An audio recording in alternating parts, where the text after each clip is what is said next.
Back in 1988, it was announced that Triumph were to build a new factory at Hinckley in Leicestershire. Had it also been announced then that within 10 years they would build a bike to rival anything that the Japanese and Italians could produce, we'd have all fell about laughing. Well, now you can stop laughing, because that's exactly what they've done. This new 595 is certainly a serious rival for Honda's Fireblade and Ducati's sexy 916. And here's quite a rare black 595, you won't see too many of them about. But that's only half the story, because from the same mould, they've now produced this, the T509 Speed Triple. This is my local, very friendly Triumph dealer, Hugh Robinson. Hugh, this is a little bit different, this 509.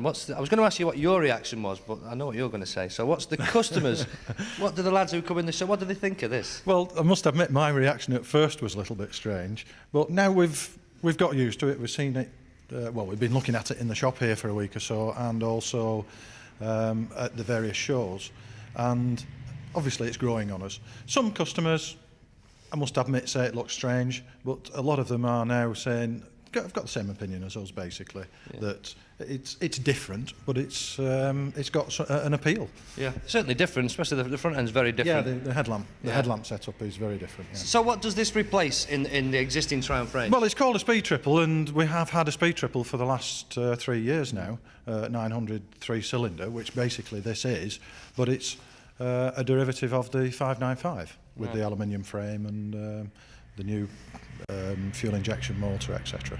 So Hugh, Triumph now, anything over 750, they seem to have something in every bracket of the bike world, don't they? Indeed, yes. We've got big tourers, we've got big trail bikes, we've got the super sports bike, the 595, and obviously the custom adventurer, and now we've got the Speed Triple, which is the street fighter type machine competing with the Ducati Monster and one or two other bikes in that class. Yeah, I suppose the Buell actually is a similar sort of shape to this, isn't it? It is, very much so, yeah. Right, well, there's loads of things I want to ask you about this, and we could talk all day about this, but the sun's shining, it's stopped raining, so give us the keys, Get out there. And we'll see you next week. Give it some stick.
When I picked this bike up last week from Robinson's at Rochdale, Hugh Robinson's parting words to me were, "Go and have some fun, give it some stick," he said. Well, that's exactly what I've been doing. You can't fail to have fun on this. It really is an awesomely powerful bike. It's a kind of lean, mean muscle machine, or maybe not, depending on what you think a bike should look like. From the seat backwards, it's the same as the Triumph T595, but at the front, well, the front end, you either fall in love with it and you think it looks gorgeous, or you find it about as appealing as a wet Wednesday in Wigan. It's got all the engineering brilliance of its soulmate, the 595, but it's got a smaller motor. This is 70 cc's less at 885 cc's, and it only develops around 108 brake horsepower. But don't be put off by that. That'll still whisk you up to 135 miles per hour. But we're not interested in top speeds. Top speeds are irrelevant. It's what happens along the way that matters.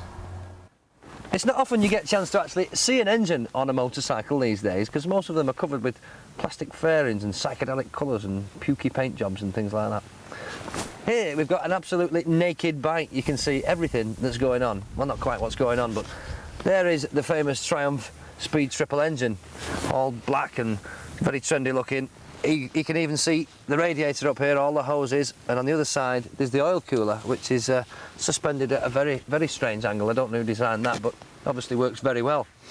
This bike has got the most advanced computer ever seen on a bike, and it's capable of processing 3 million bits of information per second, and then they go and spoil it.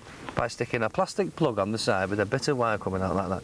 You wouldn't actually see that on the 595 because it's fully faired, but you thought they might have just considered that. Anyway, that's a small price to pay for one hell of a bike. Back to the front end, you can see you've got the 3 pipes coming out of the 3 cylinders there, 3-into-1 exhaust system, which goes round to the back end into a beautifully shaped oval can.